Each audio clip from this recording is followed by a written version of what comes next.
If the genes were heterozygous, you'd get a lot of variability in the seed production, in the seedlings that germinate.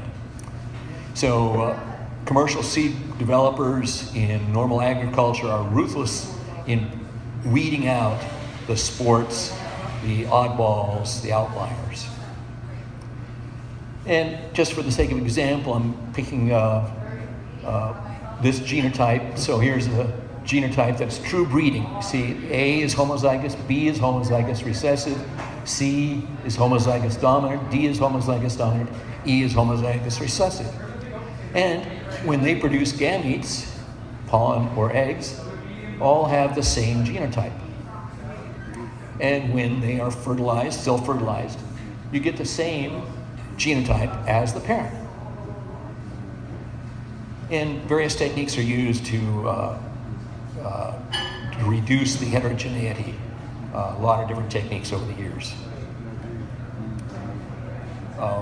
One of the things that can be done with pot is to do a sex conversion. So you dose a branch of a female plant with the right hormone or chemical, make pollen, and you self-fertilize that. And you do that 6 or 8 times, and you keep selecting for the same genotype for consistency, and you can reduce the heterogeneity in the plant quite a bit. So crossing 2 dissimilar strains produces hybrid offspring. And if you get hybrid corn, for example, for your garden, that's produced by having a row of type A corn and a row of type B corn. And you take all the tassels off the type A corn so it can't produce any pollen, and you harvest the seeds from that type A, which are pollinated by the type B. So all the offspring are offspring of both parents, that is, they're hybrids. And that's the case here. So a hybrid genotype with all the genes heterozygous, all the alleles heterozygous, comes from parents that were homozygous but different at all those gene loci.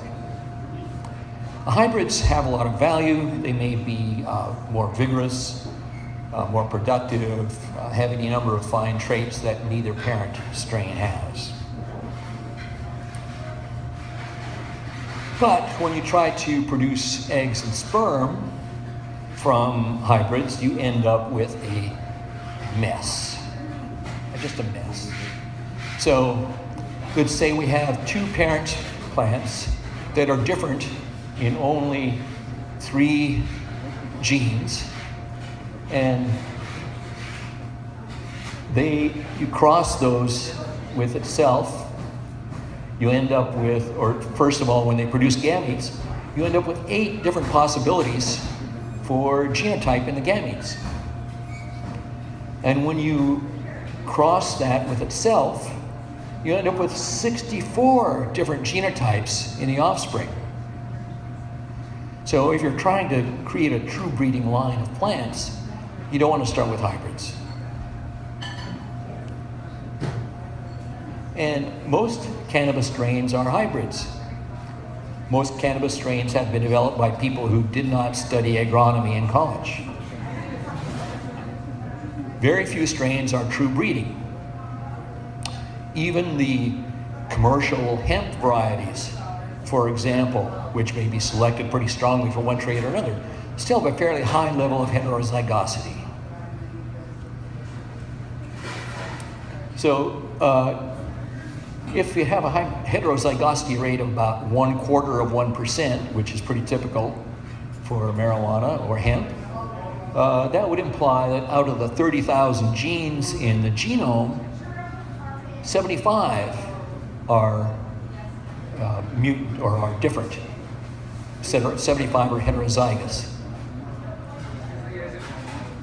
And so seeds produced by crossing 2 hybrid strains have highly variable genotypes that rarely match either parent. And a plant with desirable genotype should be propagated by cloning. Another factor involved is that combining traits from different strains can be very challenging. So if you're trying to create a high CBD strain, let's say, but a balanced THC CBD with high limonene and high caryophyllene and a few other things. Good luck. One example I picked out of one of the online sources on O'Shaughnessy's was a test of Cannatonic crossed with Sour Tsunami. Lawrence Ringo, famous breeder, developing high CBD strains, crossed these to produce Canna Sue. Yeah, I'm sure some of you have seen that. The Pure Analytics Lab tested Canna Sue seedlings for the CBD-THC ratios. Well, we're starting off with hybrids as parents. Cannatonic is a hybrid cross. Roughly half the seedlings are CBD rich. Sour Tsunami is a hybrid cross. Roughly 1/4 of the seedlings are CBD rich. Here's the family, a truncated family tree of Sour Tsunami, and you can see all kinds of genotypes being contributed here to Sour Tsunami. So it's a muddle, a mess. Tsunami. Yeah, it's a tsunami. A tsunami. Well, when they germinated these seeds and they tested them, they found that 5 of the 8 seedlings were CBD dominant. Of the 5, 1 was found to have a cannabinoid profile that was almost entirely CBD, with only a small amount of THC. And the remaining 4 of the CBD dominant seedlings had a 2-to-1 CBD to THC ratio. And because a CBDA synthase and THCA synthase both compete for the same substrate, this indicates that the CBD producing enzyme is more efficient at capturing and converting the CBG than is the THC. And that's why you'll often see a 2-to-1 ratio like that in CBD THC plants. So the bottom line, most cannabis strains are hybrids bred from hybrid parents. They include lots of genetic variability. A couple of papers that I read found that most of the drug strains, those the THC strains that were tested, were heterozygous for the active form of THCA synthase, which means they have one good copy of the THCA synthase gene and one bad copy. So half their gametes will have the good copy and half will have the bad copy. And half the seeds good, half the seeds bad. The final point here is that cannabis seedlings rarely match either parent, and only a few will have the desired genotypes. So clone, clone, clone. Questions or comments?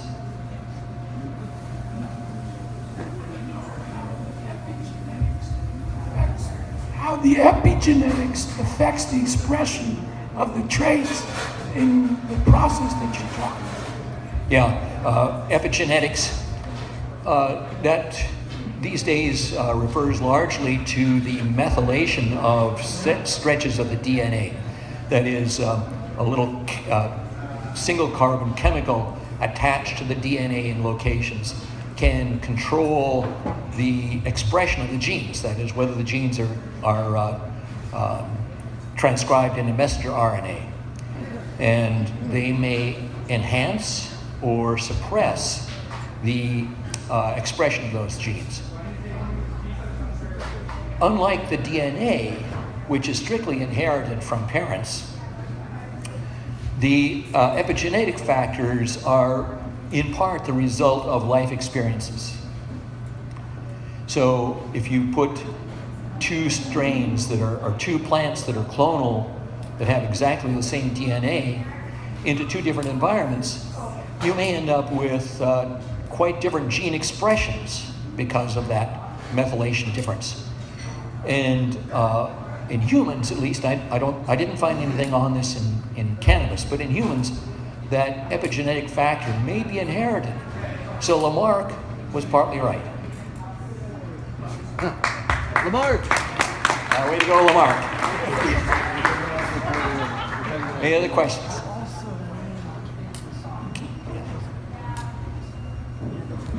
Is there a limit to how many times a plant can be cloned? And there's some mythology suggesting that after a few years it loses its vigor, particularly in terms of robustness of growing, not necessarily the potency of the plant.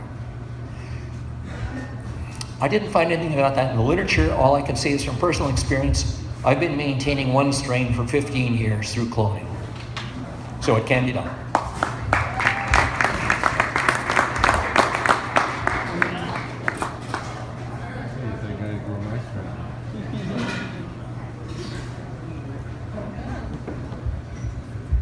So a follow-up question to that. A lot of CBD strains have been noticing that they've been losing potency.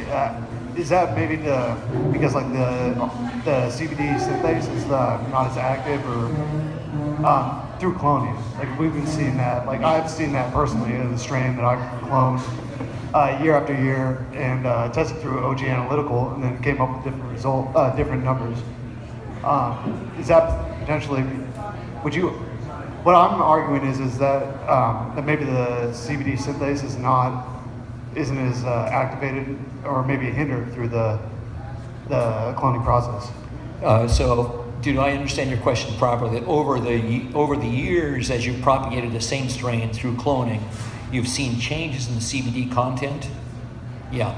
Well, there also are somatic mutations that occur. So the ordinary process of mitosis is remarkably faithful at reproducing the same genotype over and over and again. However, there can be mutations in that process. And so if you take a branch, cutting from a branch in a plant that's had a somatic mutation like that, it might not show up in the vegetative factors at all. But the plant, the clone that you produce, may have an altered gene, a mutated gene that doesn't have the fidelity that your parent plant had. That's the only way I can figure that happening.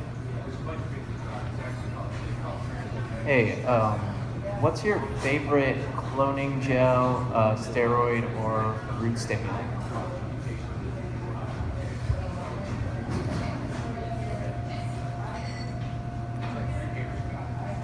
Good. I look forward to seeing that. We have a question in the back. Dennis?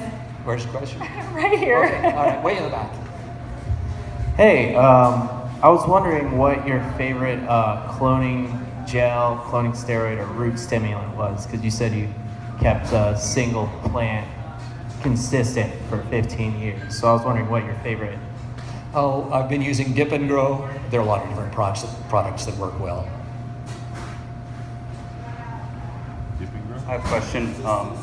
Are you basically saying that most of the commercial available seeds on the market are not accurate representations of what the breeder intended them to be, and that we're basically dealing with a crapshoot? I'm sorry, say it again? That the seeds, most of the commercially available cannabis seeds on the market are not necessarily what the breeder intended them, and we're basically dealing with a crapshoot? It's a crapshoot. If you spend $50 and you get 5 seeds, your chance that one of them is what you want, pretty low. You know, if you got 20 seeds or 50 seeds for that $50, it'd be a lot better deal.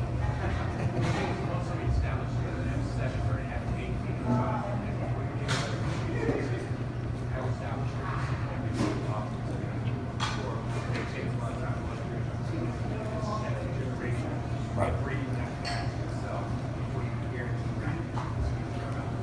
Right. So he points out that you need to backbreed to get rid of the heterozygosity. And once you do that, you can establish a true breeding strain. But most people don't do that. And you look at any of the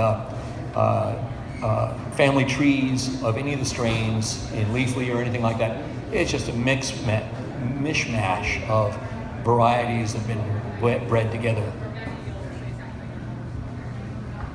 So I have a question. So going back to having your strain for 15 years, did you keep the same mom for that, or did you regenerate a different mom every year? I switch moms on every 3 or 4 months. Every 3 or 4 months? Yeah, they start to lose vigor after that. Thank you.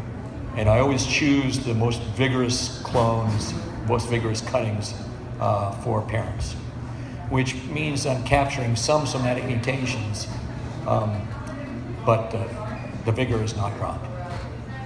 Let's do one more question for Dennis before we move on to our next speaker. We have one more.